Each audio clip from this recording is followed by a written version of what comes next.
कहानी की शुरुआत होती है नकमार नाम के एक अंधेरे राज्य से, जहां क्रूर रानी बेव मौर्ता को एक भविष्यवाणी पता चलती है कि एक खास बच्ची के जन्म से उसकी हुकूमत खत्म हो जाएगी। इस डर से वह पूरे राज्य की गर्भवती महिलाओं को पकड़वा लेती है और आदेश देती है कि पैदा होते ही सभी बच्चों को खत्म कर दिया जाए।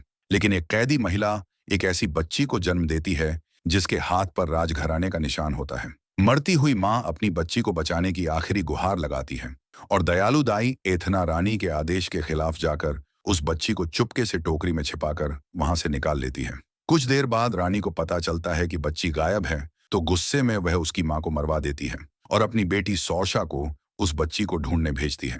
उधर एथना कई दिनों तक बर्फीले पहाड़ों और जंगलों से गुजरती रहती है, लेकिन अचानक रानी के भेजे दो खतरनाक कुत्ते उसका पीछा करने लगते हैं। जान बचाने के लिए एथना पास की झील में एक छोटी बेड़ी पर बच्ची को रखकर बहा देती है। खुद तो वह कुत्तों के हाथों मारी जाती है, लेकिन बच्ची को बचा लेती है। थोड़ी देर बाद वह बेड़ी जंगल में पहुंचती है, जहां दो छोटे नेलवान बच्चे रानिन और मिम्स उसे ढूंढ लेते हैं। वे तुरंत अपने पिता किसान विलो ऑफ गुड़ को बताते हैं। पहले तो विलो इस बच्ची को रखने से मना कर देता है, लेकिन उसकी पत्नी काया उस मासूम पर तरस खाकर उसे घर ले आती है। धीरे धीरे विलो भी बच्ची से जुड़ जाता है और गांव के नियमों के खिलाफ जाकर भी उसकी देखभाल करने का फैसला कर लेता है। अगली सुबह विलो अपने बच्चों को गांव के मेले में ले जाता है, जहां महान जादूगर एल्डविन एक नया शिष्य चुनने वाला है। विलो का हमेशा से सपना रहा है कि वह उसका शागिर्द बने, इसलिए वह परीक्षा देता है, लेकिन बाकी उम्मीदवारों की तरह वह भी असफल हो जाता है। मेला चल ही रहा होता है कि अचानक नकमार का एक खतरनाक कुत्ता गांव में घुस आता है और घर घर में किसी बच्चे को ढूंढने लगता है। तभी वैनकर के नेतृत्व में नेलवान योद्धा पहुंचते हैं और कड़ी लड़ाई के बाद उस दानवी कुत्ते को मार गिराते हैं। सबको समझ आ जाता है कि वो किसी खास चीज की तलाश में था। एल्डविन तुरंत सभी गांव वालों को इकट्ठा करता है और विलो आगे बढ़कर उस बच्ची को दिखाता है जिसे उसने जंगल में पाया था। उसे यकीन है कि राक्षस उसी के पीछे थे, इसलिए एल्डविन आदेश देता है कि इस बच्ची को सुरक्षित उसके दैकिनी लोगों तक पहुंचाना होगा। विलो की देखभाल देखकर जादूगर उसे इस मिशन का नेता बना देता है। उसके साथ उसके दोस्त मिगोश और गांव के मेयर बरगलकट भी चलते हैं। विदा होने से पहले एल्डविन विलो को जादुई मेवे देता है, जो खतरे में किसी भी चीज को पत्थर बना सकते हैं। वह यह भी कहता है कि विलो में एक महान जादूगर बनने की क्षमता है, बस उसे खुद पर भरोसा करना सीखना होगा। उधर रानी को पता चलता है कि सौर्षा बच्ची को ढूंढ नहीं पाई है, तो वह अपने सबसे ताकतवर योद्धा जनरल केल को उसके साथ भेज देती है। दूसरी तरफ विलो और उसका छोटा दल सफर जारी रखते हैं और एक चौराहे पर पहुंचते हैं जो दैकिनी राज्य की सीमा होती है। वहीं अचानक विलो को एक आदमी पकड़ लेता है, जिसका नाम है मैड मार्टिगन, और जो कौओं के बड़े पिंजरे में कैद है। इतना बड़ा इंसान देखकर बरगलकट घबरा जाता है और सुझाव देता है कि बच्ची को इसी कैदी को सौंप कर सब वापस लौट जाए, लेकिन विलो कैदी पर भरोसा नहीं करता और बच्ची देने से मना कर देता है। फिर भी बरगलकट वॉरियर्स को मना लेता है और सब वापस चले जाते हैं। बस मिगोश ही विलो के साथ रहता है। दोनों दोस्त रात भर दैकिनी लोगों के आने का इंतजार करते हैं, लेकिन कोई भी वहां नहीं पहुंचता। सुबह होते ही कैद में बंद मैड मार्टिगन थक चुका होता है और विलोव मिगोश से पानी मांगता है। दया आकर विलो उसे पानी देता है, लेकिन तभी वह दूर से सैकड़ों घुड़सवारों को आते देखता है और घबरा जाता है। इन योद्धाओं में एरिक भी होता है, मार्टिगन का पुराना दोस्त और गैलिडोर सेना का कमांडर। एरिक बताता है कि उनका राज्य बेव मॉर्टा की फौज के हमले में है और उन्हें तुरंत वहां लौटना होगा। मार्टिगन अपने दोस्त से उसे आजाद करने की गुहार लगाता है, लेकिन एरिक मना कर देता है, क्योंकि मार्टिगन चोरी की कोशिश में पकड़ा गया था और वह हमेशा सिर्फ खुद से वफादारी निभाता है। इसलिए एरिक अपनी सेना लेकर आगे बढ़ जाता है। विलो उनसे बच्ची को ले जाने के लिए कहता है, लेकिन कोई भी उसकी मदद नहीं करता। अब बिल्कुल अकेले पड़ चुके मार्टिगन विलो से सौदा करता है। वह कहता है कि अगर उसे आजाद कर दिया जाए तो वह बच्ची को सुरक्षित गैलिडोर पहुंचाएगा। विलो को शक तो होता है, लेकिन मजबूरी में वह मान जाता है और उसे आजाद कर देता है। मार्टिगन वादा करता है कि वह बच्ची की जान की रक्षा करेगा और उसे लेकर चला जाता है। दूसरी तरफ विलो और मिगोश गांव की ओर लौट रहे होते हैं, लेकिन विलो के मन में चिंता रहती है कि क्या बच्ची सच में सुरक्षित रहेगी। तभी जंगल में उसे वही बच्ची रोती हुई सुनाई देती है, जिसे अब कुछ छोटे छोटे जीव, जिन्हें ब्राउनीज कहा जाता है, उठा ले गए थे। बच्ची को छुड़ाने की कोशिश में विलो और मिगोश खुद ब्राउनीज के जाल में फंसकर बेहोश हो जाते हैं। कुछ देर बाद उनकी आंख खुलती है तो वे बंधे हुए होते हैं और ब्राउनी नेता फ्रेनाइन उन्हें मारने की तैयारी में होता है। तभी एक चमकीली जंगल परी चेरलिंड्रिया आती है और उसे रोक देती है। वह विलो को बताती है कि इस बच्ची का नाम एलोरा है और नियति ने उसे विलो का संरक्षक चुना है। विलो को एलोरा को दूर स्थित टिर असलीन राज्य तक पहुंचाना होगा, जहां एक दयालु राजा रानी रहते हैं। इसके लिए उसे पहले एक जादूगरनी फिन रजील को ढूंढना होगा, जो आगे का रास्ता दिखाएगी। विलो इस पवित्र मिशन को स्वीकार कर लेता है। अगली सुबह वह मिगोश को गांव वापस भेज देता है और खुद ब्राउनीज, फ्रेंड्स और रूल के साथ फिन रजील की खोज में निकल पड़ता है। जंगलों से गुजरते हुए वे एक सराय तक पहुंचते हैं।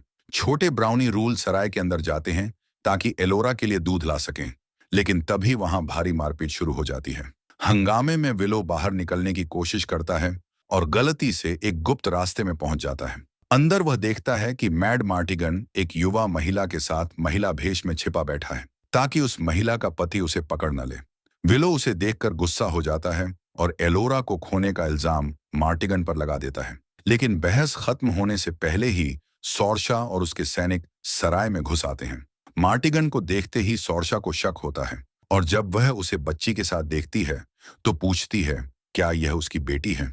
मार्टिगन अपना भेष बचाने की कोशिश करता है, पर सौरशा चाल समझ जाती है और सैनिकों को बच्ची पकड़ने का आदेश देती है। मार्टिगन अपनी फुर्ती से सैनिकों से बच निकलता है और एलोरा को लेकर एक गाड़ी पर कूद जाता है।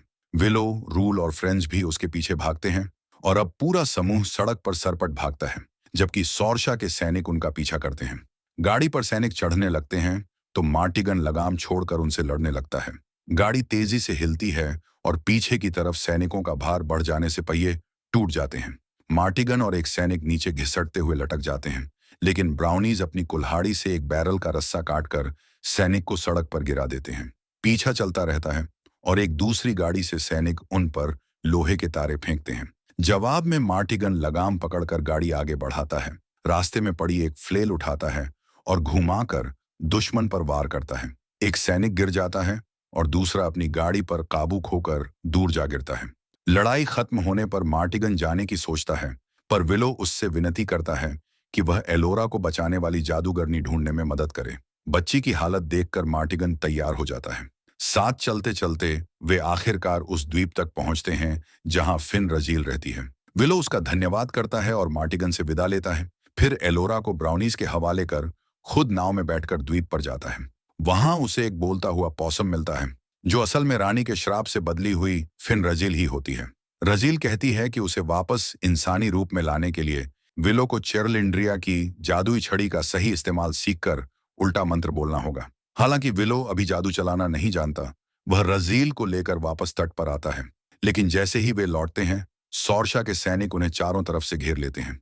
राजकुमारी सौरशा अपने सैनिकों को आदेश देती है कि विलो, मार्टिगन और बाकी सभी को कैदियों की तरह नाक मार ले जाया जाए। उसे पता नहीं होता कि ब्राउनी, रूल और फ्रेंड्स पीछे छूट गए हैं। लंबे सफर के बाद सौरशा का दल एक कैंप में रुकता है और कैदियों को पिंजरों में बंद कर देता है। शाम होते ही फिन रजील, जो अब भी पॉसम है, विलो से कहती है कि उसे जादुई छड़ी का इस्तेमाल करके उसका रूप वापस लाना होगा। जादू के लिए विलो के खून की कुछ बूंदें चाहिए, इसलिए वह उसका उंगली काटकर खून लेती है। लेकिन विलो जैसे ही मंत्र बोलने की कोशिश करता है, उल्टा असर हो जाता है और रजील इस बार कौवे में बदल जाती है। विलो को लगता है अब सारी उम्मीद खत्म हो गई। इसी समय ब्राउनी, रूल और फ्रेंड्स उन्हें बचाने पहुंच जाते हैं। फ्रेंड्स भाले से ताले को खोलने की कोशिश करता है, लेकिन अधीर होकर मैड मार्टिगन खुद ताला तोड़ने लगता है। यह देखकर रूल गुस्से में उसके ऊपर अपने जादुई लव पाउडर वाला हथियार मार देता है, जिससे मार्टिगन प्रेम जादू के नशे में आ जाता है। आखिरकार दोनों ब्राउनीज पिंजरा खोल देते हैं। विलो और मार्टिगन भागकर उस तंबू की ओर जाते हैं जहां एलोरा को छिपाया गया है। वे बच्ची को पा लेते हैं, लेकिन मार्टिगन को झटका तब लगता है जब वह सौरशा को उसी बिस्तर पर सोते देखता है। प्रेम जादू के कारण मार्टिगन उसकी ओर खींचने लगता है और सौरशा जागकर खंजर तान देती है। वह उसे आत्मसमर्पण का आदेश देती है, लेकिन मार्टिगन अपने होश में नहीं है और उससे अपने प्रेम का इजहार कर देता है। कुछ पल के लिए सौरशा के दिल में भी वही एहसास जागता है, लेकिन तभी सैनिक विलो को बच्ची के साथ देख लेते हैं और पकड़ लेते हैं। अब सौरशा सोचती है कि मार्टिगन ने उससे झूठ बोला। वह सभी को फिर से पकड़ने का आदेश देती है, पर उसी समय मार्टिगन खंजर चुराकर सौरशा को किस करता है और तंबू का सहारा काट देता है। तंबू गिर जाता है और उस अफरा तफरी में विलो एलोरा को लेकर भाग निकलता है। मार्टिगन बाहर निकलकर सैनिकों से मुकाबला करता है। वह तलवारबाजी में अपनी असली काबिलियत दिखाता है और कई सैनिकों को तेजी से हरा देता है। विलो उसकी बहादुरी देखकर दंग रह जाता है, लेकिन समय कम है। मार्टिगन उसे ढाल पर चढ़ने को कहता है और दोनों बर्फ की एक विशाल पहाड़ी से फिसलते हुए नीचे पहुंच जाते हैं। लंबी यात्रा के बाद उन्हें एक गांव मिलता है, लेकिन थोड़ी देर में जनरल केल और उसकी सेना उनके पीछे पहुंच जाती है। विलो और मार्टिगन एलोरा को बचाने के लिए एक कुटिया के तहखाने में छिपते हैं। वहां उन्हें एरिक और उसके बचे हुए सैनिक मिलते हैं। मार्टिगन एरिक पर उसे छोड़ जाने का इल्जाम लगाता है, लेकिन एरिक बताता है कि उसके ज्यादातर साथी युद्ध में मारे गए और वह खुद भी मुश्किल से बचा है। तभी केल और सैनिक कुटिया लूटने लगते हैं और सौरशा तहखाने का रास्ता ढूंढ लेती है। जैसे ही वह अंदर आती है, मार्टिगन उसे खंजर पर काबू में कर लेता है। अब समूह सौरशा को कैदी बनाकर अपने साथ ले जाने का फैसला करता है, ताकि टिर असलीन पहुंचने तक रास्ता सुरक्षित रहे। एरिक उनकी मदद करने के लिए अपने आदमियों को रोकने का आदेश देता है। बर्फीले पहाड़ों को पार करते हुए वे एक उलझे हुए पत्थरों के रास्ते में फंसते हैं, लेकिन रजील के मार्गदर्शन से सही रास्ता मिल जाता है। मार्टिगन सौरशा को अपने घोड़े पर बैठाकर आगे बढ़ता है, लेकिन अवसर मिलते ही सौरशा उसे जोर से मारकर भाग निकलती है। दूसरी तरफ नाइट उसे रोकने की कोशिश करता है, लेकिन रजील चेतावनी देती है कि केल और उसकी सेना रास्ते में है। इसलिए सब लोग अपना सफर जारी रखते हैं और एक दिन बाद टूर के राज्य पहुंचते हैं, जहां रानी ने पूरे शहर को जादू से बर्फ की कैद में बदल रखा है। इसी दौरान मैड मार्डिगन गलती से ट्रोल्स की गंदगी पर पैर रख देता है। अब उम्मीद सिर्फ यही रहती है कि विलो रजियल को इंसान में बदल दे, लेकिन जादू उलटा पड़ता है और वह रजियल को एक भेड़ बना देता है। उधर मार्डिगन किले में हथियार खोजता है और तलवारें, ढालें, क्रॉसबो और एक नाइट का आर्मर पहनकर वापस आता है। तभी वह देखता है कि केल की सेना किले के दरवाजे तक पहुंच गई है।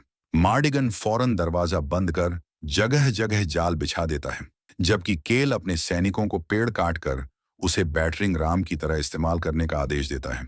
इसी बीच विलो एलेरा को सुरक्षित ले जाने की कोशिश करता है, लेकिन दो ट्रोल उसके सामने आ जाते हैं।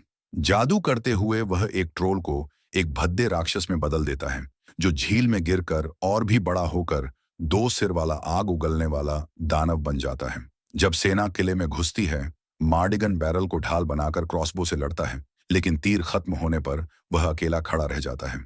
तभी वह देखता है कि सैनिक पीछे हट रहे हैं, क्योंकि वह बड़ा दानव उनकी ओर बढ़ रहा होता है। अब मैदान में तीनों तरफ से हलचल है।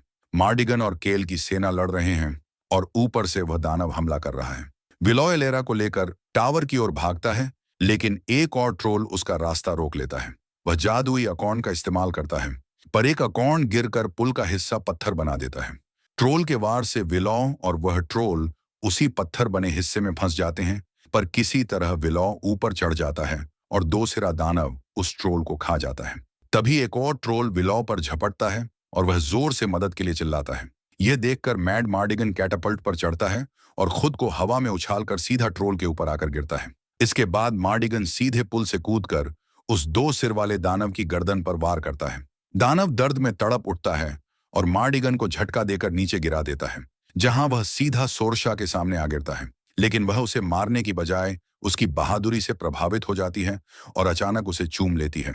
इसी बीच दानव फिर आग उगलने की कोशिश करता है, लेकिन उसके गले में फंसी तलवार आग को रोक लेती है और अंदर ही अंदर विस्फोट हो जाता है। दानव खत्म हो जाता है, लेकिन केल बच्ची को ढूंढने के लिए किले से भाग जाता है। दूसरी तरफ गेट के बाहर एरिक अपनी सेना लेकर पहुंच जाता है और फ्रांस वरूल की मदद से वह मार्डिगन का साथ देने दौड़ पड़ता है। टावर में विलो भी हमले में फंस जाता है, लेकिन अपनी तलवार से कई सैनिकों को गिराकर एलेरा की रक्षा करता है। तभी केल अचानक आता है और एलेरा को पकड़ लेता है। वह अपने सैनिकों को एरिक की सेना रोकने के लिए भेज देता है और खुद बच्ची को लेकर रानी के पास भाग जाता है। यह देखकर विलो टूट जाता है, लेकिन मार्डिगन उसे भरोसा दिलाता है कि वह दोनों मिलकर एलेरा को वापस लाएंगे। उधर केल नौकमार के महल में पहुंचकर एलेरा को रानी को सौंप देता है। रानी तुरंत अपना खतरनाक अनुष्ठान शुरू करने की तैयारी करती है, एलेरा को हमेशा के लिए ओब्लिवियन के दायरे में कैद करने के लिए, ताकि उसका राज हमेशा चलता रहे। कुछ देर बाद विलो और उसके साथी महल पहुंचते हैं, लेकिन गेट बंद होने के कारण वे बाहर ही डेरा डालते हैं और अंदर घुसने का तरीका सोचते हैं। रात होते ही वे हमला करने की तैयारी करते हैं, पर तभी क्वीन बवमोर्ता दीवार पर नजर आती है। अपनी बेटी सोरशा की गद्दारी देखकर वह गुस्से में एक शक्तिशाली जादू चलाती है और पूरे समूह को सुअरों में बदलना शुरू कर देती है। सौभाग्य से विलौ अपनी जादुई छड़ी की वजह से इस जादू से बच जाता है और रजियल, जो अभी तक जानवर के रूप में है, उसे बताती है कि उसे तुरंत इंसान में बदलना होगा, तभी वह सबको इस भयानक जादू से बचा पाएगी। विलौ फिर से जादू उलटने की कोशिश करता है, लेकिन रजियल एक एक करके अलग अलग जानवरों में बदलने लगती है। इसके बावजूद विलौ हार नहीं मानता। पूरे ध्यान और हिम्मत के साथ वह सही काउंटर स्पेल कर देता है और आखिरकार रजियल अपनी मूल इंसानी रूप में लौट आती है। रजियल तुरंत आदेश देती है कि सभी लोगों को उसके टेंट में लाया जाए। अपनी जादुई छड़ी से वह पूरे समूह को फिर से इंसान बना देती है। अब सब सामान्य हो चुके हैं। वह एक प्रोटेक्शन स्पेल डालती है ताकि रानी फिर से उन पर हमला न कर सके। लेकिन अब भी उन्हें महल में घुसने का रास्ता ढूंढना है, क्योंकि रानी बवमोर्ता ने एलेरा की आत्मा को कैद करने का अनुष्ठान शुरू कर दिया है। एरिक को लगता है कि बाहर से गेट तोड़ना असंभव है और मिशन खत्म हो चुका है, लेकिन विलौ एक खतरनाक आइडिया देता है। अगर किस्मत साथ दे गई तो वे महल के अंदर घुसकर एलेरा को बचा सकते हैं। सुबह होते ही केल दुश्मन के कैंप को देखने आता है, लेकिन पूरा इलाका उजड़ा हुआ मिलता है। सिर्फ विलौ और रजियल वहीं खड़े हैं। दोनों रानी को खुलेआम चुनौती देते हैं और केल सैनिकों को उन्हें पकड़ने का आदेश देता है। लेकिन जैसे ही गेट खुलता है, विलौ अपनी छड़ी से ढोल बजाता है और उसी पल छिपे हुए मैड मार्डिगन और सैनिक बाहर कूदकर हमला कर देते हैं। प्लान सफल हो जाता है और सभी गेट के अंदर घुसकर रानी की सेना से अंतिम लड़ाई शुरू कर देते हैं। उधर सोरशा विलौ और रजियल को एक सीक्रेट रास्ते से रानी के कमरे तक ले जाती है। वह अपनी मां को अनुष्ठान रोकने को कहती है, लेकिन बवमोर्ता अपने सैनिकों को आदेश देती है कि गद्दार को पकड़ लिया जाए। सोरशा तलवार से उन्हें आसानी से हरा देती है, लेकिन रानी उसे जादू से हवा में उछालकर कांटों वाली दीवार पर फेंक देती है। सौभाग्य से रजियल समय पर जादू करके उसे बचा लेती है। अब रानी और रजियल आमने सामने जादुई लड़ाई शुरू करते हैं। रजियल थोड़ी देर के लिए बढ़त ले लेती है, लेकिन रानी अचानक पलटवार करके उसे गिरा देती है और उसकी छड़ी छीनने की कोशिश करती है। दोनों जादुई हमले करते करते पूरे कमरे में अराजकता फैला देते हैं, जिससे एलेरा की जान खतरे में पड़ जाती है। विलौ उसे बचाने दौड़ता है, लेकिन एक जादू से एक टेबल जिंदा हो जाती है और उसके रास्ते में खड़ी हो जाती है। बाहर भी लड़ाई जारी रहती है। एरिक अकेले ही जनरल केल का सामना करता है, लेकिन केल ज्यादा ताकतवर साबित होता है। आखिरी कोशिश में एरिक छिपा हुआ खंजर निकालता है, पर केल उसका हाथ रोककर वही खंजर उसे मार देता है। मैड मार्डिगन अपने दोस्त को गिरता देख आग बबूला हो जाता है और केल पर टूट पड़ता है। उसका पहला हमला असफल रहता है और केल उसकी ब्लेड तोड़ देता है, लेकिन मैड मार्डिगन एक गिरे हुए सैनिक की तलवार उठाकर घूमते हुए भारी वार करता है, जिससे केल का हेलमेट टूट जाता है। महल से आती चीखें सुनकर मैड मार्डिगन अंदर जाने की कोशिश करता है, लेकिन केल अभी भी जिंदा है और उसका रास्ता रोक लेता है। दोनों की भयंकर लड़ाई चलती है और आखिरकार मैड मार्डिगन अपने टूटे हुए गॉन्टलेट ब्लेड को केल के शरीर में घोंप देता है। इससे केल की तलवार गिर जाती है, लेकिन वह अब भी उसे गला दबाकर खत्म करने की कोशिश करता है। मैड मार्डिगन आखिरकार खुद को केल की पकड़ से छुड़ा लेता है। वह तलवार के हैंडल पर पैर रखकर उसे ऊपर उठाता है और फिर पूरे जोर से केल को उसी ब्लेड पर खींच देता है। इसी वार से जनरल केल की कहानी हमेशा के लिए खत्म हो जाती है। उधर महल में रजियल और रानी बवमोर्ता की जादुई लड़ाई जारी रहती है। रजियल उसे जोर से मुक्का मारती है, लेकिन रानी और भी ज्यादा ताकतवर साबित होती है। वह रजियल को पकड़कर इतना दबाती है कि वह बेहोश हो जाती है। तभी रानी नोटिस करती है कि एलेरा कमरे से गायब है। वह मुड़कर देखती है तो पाती है कि विलौ उसे लेकर भागने की कोशिश कर रहा है। बवमोर्ता तुरंत जादू से रास्ता बंद कर देती है। विलौ एक जादुई अखरोट रानी पर फेंकता है, जिसे वह पकड़ लेती है, लेकिन उसका हाथ पत्थर बनने लगता है। पर इतनी शक्तिशाली होने के कारण बवमोर्ता पल भर में जादू उलट देती है। विलौ एलेरा को मलबे के पीछे छिपा देता है, लेकिन रानी धमकी देती है कि अगर उसने बच्ची नहीं सौंपी तो वह दोनों को मार देगी। मजबूर होकर विलौ बच्ची को गोद में उठाकर उसके पास जाता है और कहता है कि वह एक बड़ा जादूगर है और एलेरा को ऐसी जगह भेज सकता है जहां रानी कभी नहीं पहुंच पाएगी। वह एक मंत्र बोलता है और कपड़ा हिलाते ही एलेरा गायब हो जाती है। यह देखकर रानी गुस्से में अपना जादू करता है, लेकिन गलती से उसके हाथ से वही काले जादू वाला पवित्र मिश्रण गिर जाता है। उसी समय एक शक्तिशाली बिजली गिरती है और रानी बवमोर्ता की आत्मा सीधे ऑब्लिवियन में फंस जाती है, जहां वह हमेशा के लिए कैद रहेगी। अब लड़ाई जीत ली जाती है। विलौ सबको बताता है कि उसने कोई जादू नहीं किया था, वह सिर्फ जादू का ट्रिक था और असल में एलेरा को उसने चट्टानों के पीछे छिपा रखा था। उसकी समझदारी और हिम्मत की वजह से बुराई हार जाती है। अगले दिन सब लोग विलॉ की बहादुरी के लिए उसका सम्मान करते हैं। सोरशाह और मैड मार्डिगन एलेरा की देखभाल करने का फैसला करते हैं और वादा करते हैं कि वे अपने राज्यों पर दया और न्याय के साथ राज करेंगे। रजियल विलॉ को एक जादू की किताब गिफ्ट करती है ताकि वह असली जादूगर बनने की अपनी यात्रा शुरू कर सके। आखिर में विलॉ सबको अलविदा कहकर अपने गांव लौट आता है, जहां उसका परिवार और पूरी बस्ती उसे एक हीरो की तरह वापस स्वागत करती है। इस तरह विलॉ की मेहनत और साहस ने उसे एक महान जादूगर बनने की राह पर ला खड़ा किया और इसी सीन के साथ ये फिल्म खत्म हो जाती है।